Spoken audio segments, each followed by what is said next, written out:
In today's video, I'm going to show you the best way that I know to use up some pasta bust mushrooms by adding two amazing products to your pantry shelves.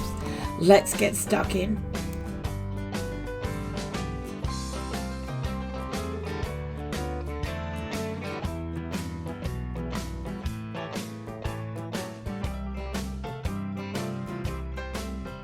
I have a big bowl of mushrooms to chop here, so I'm going to crack on with that, and we're going to talk about the origins of mushroom ketchup.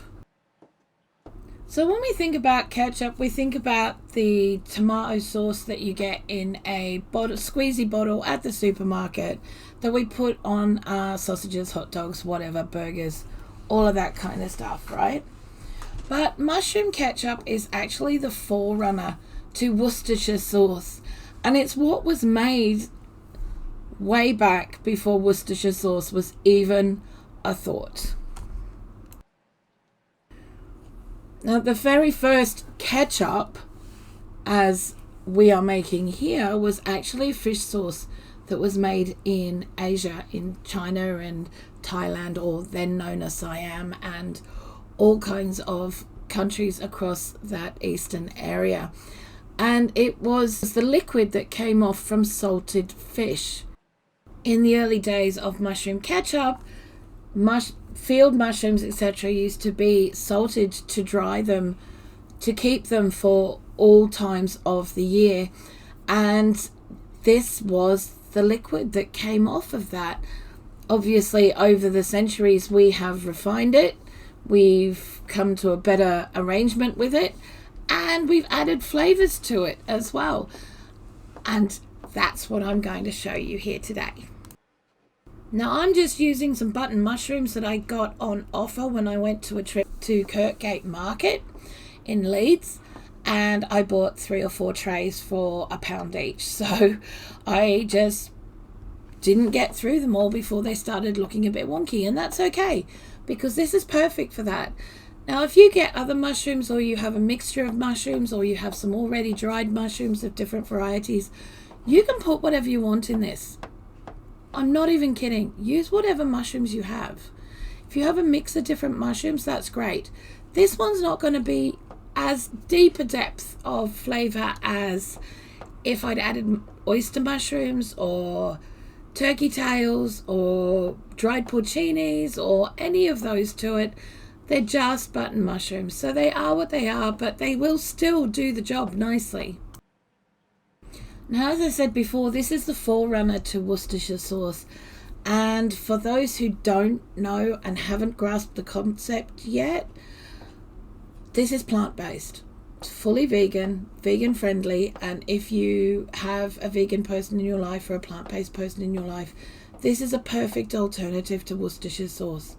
For those of you who don't know, Worcestershire sauce includes anchovies, which are not plant-based friendly, unless they go under the plant to feed the plant while it's growing, and then it's plant friendly.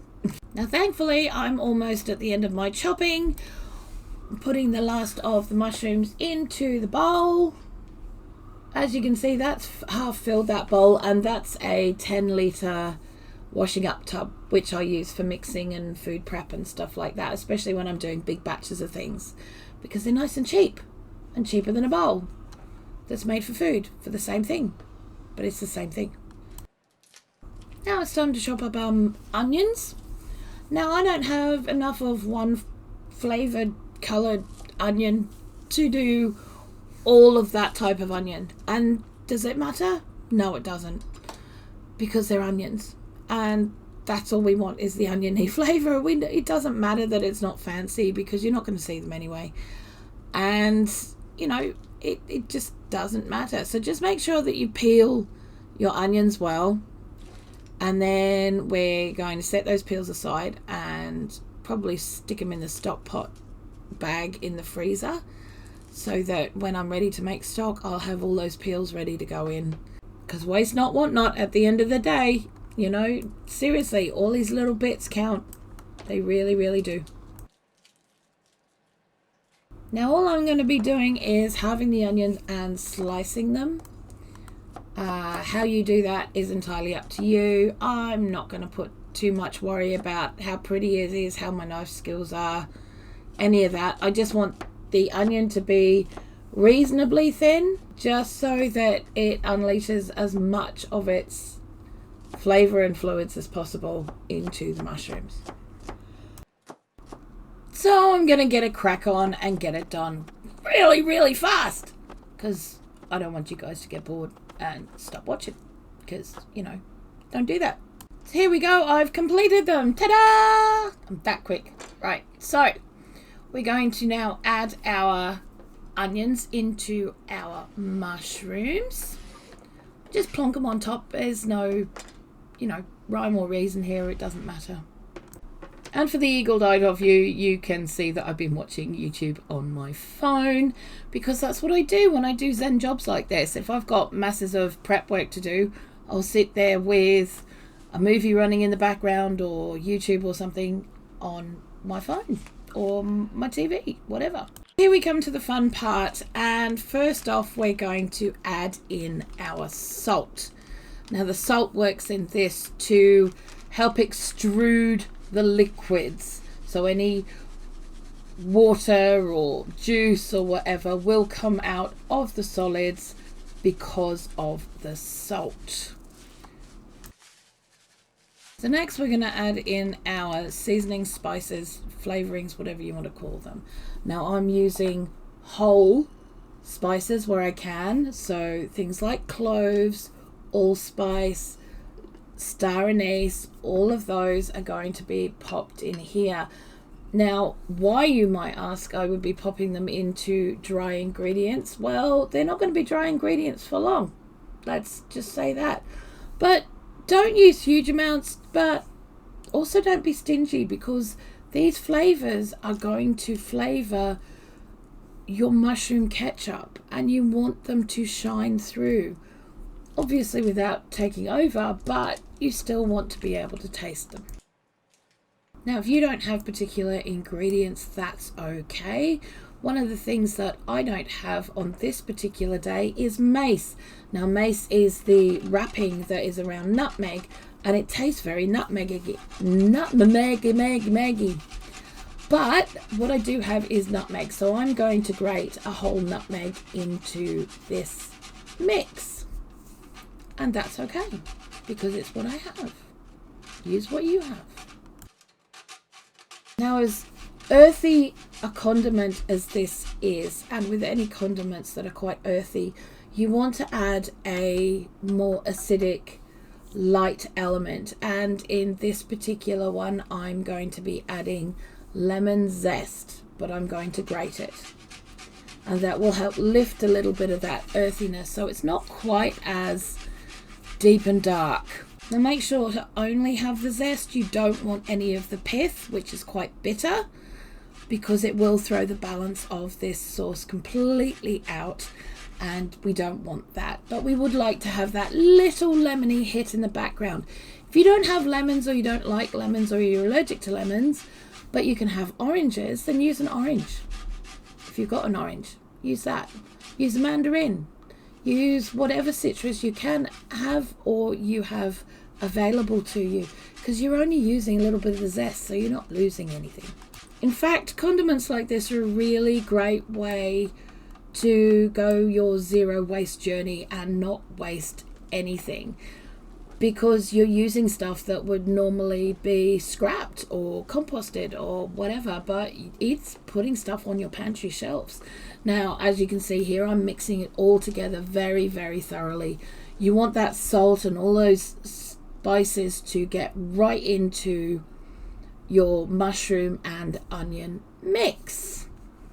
So just be very, very careful as you do this. And if there's anything that doesn't look quite right, or bits that aren't quite mixed up properly, then do it. But use your hands, because they were invented before spoons. And yes, mine are clean. Pack it in. Take a day off. Okay, so next what we're going to be doing is just leaving this covered with a clean tea towel. This is just an old tea towel that I have that is clean. It's just very stained, and I use it for this particular process. Or, you know, any kind of messy job. It's the next day, and yes, you do have to leave it all night to sit, and we're going to add all of everything that is in that bowl to our pan right here. Now there is a little bit of liquid that has extruded, not a lot because these mushrooms are quite dry already, so they don't have as much liquid as they possibly could have, but that's okay because this process will help get us some more. And we've added our water, and we're going to be adding in our apple cider vinegar at this point as well. Bloop, bloop, bloop, bloop, bloop. Now what we're going to be doing is we're going to be bringing this to the boil. So you want to make sure that it is, all the mix is nicely separated from each other, so, and not sticking to the bottom, because no one wants any nasty burnt bits at this stage at all. And it is possible. It's not likely to happen, but just keep an eye on it.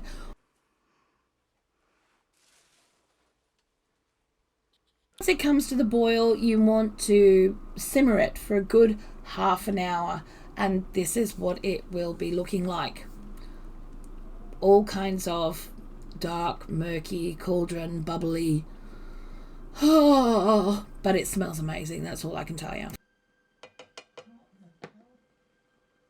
Once it's been simmering for its half an hour, we're going to strain this off. Yes, I know I'm getting in the way of the camera, I'm sorry. Sorry, not sorry. But you see that murky liquid? That's your ketchup. It's amazing.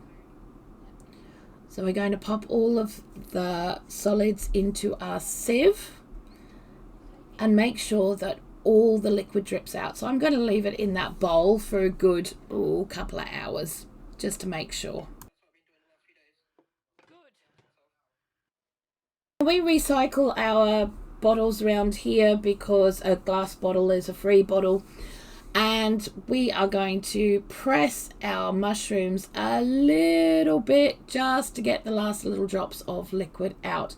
Now there is a stage you can do here if you want to cook the liquid down to about a third of what it is, if you want a much deeper, thicker ketchup, but I don't really want that. I'm quite happy to have it as it is. The thing is with it, because of the amount of vinegar, etc. that's in it, the more it sits, the more it's going to, just get yummier. It kind of ferments a little bit. It's like any kind of chutney or pickle, but this is just the liquid part of it, okay? And it's just going to mellow. It's going to be great. Keep mine in a dark cupboard, and that is about a year's worth for us. It really, really is. And what I'm going to show you now is what to do with the solids, because we don't waste anything in our kitchen. Not ever. Okay? So what we're going to do is going to get our dehydrated trays out, and I'm going to put these silicone baking mats on there, and I use those to put smaller items on my dehydrated trays. And you want to have the mushroom mix as close to single level as possible. Don't overcrowd your trays. As much as they're going to shrink to about a third of the size, you don't want to overcrowd your tray at all. Just, be sensible about it. Sensible. I'm not going to edit this part. I know it's the same thing over and over again, and I'm just filling the trays and blah, blah, blah, blah, blah. But I want you guys to see just how much you get from this. If we were just to waste that, put it in the compost, it would be wasteful. To me, it would be very, very wasteful. But this is a really simple process of just filling up the trays and putting them in the dehydrator. I put them in at a normal vegetable kind of temperature, which is about 50 degrees Celsius, and they took maybe 6 to 7 hours, and that was it. They didn't take long, not at all. It's not like you got to babysit it. All you need to know after doing all this, and you've dehydrated it to as dry as it will go. And yes, I have left the whole spices in that mix because this is a spicy umami powder that you can use in anything, whether it's to add a bit of bounce and flavor to a stew, or to use in rubs for meat, or even to make a really nice mushroom stock for veggies, etc. That would be awesome. Now all you have to do after this is you stick it in a blender once it's all dry and you blitz the heck out of it. Now if you don't have a blender, just use a mortar and pestle. It'll take a while, but it'll get the job done. It really, really will.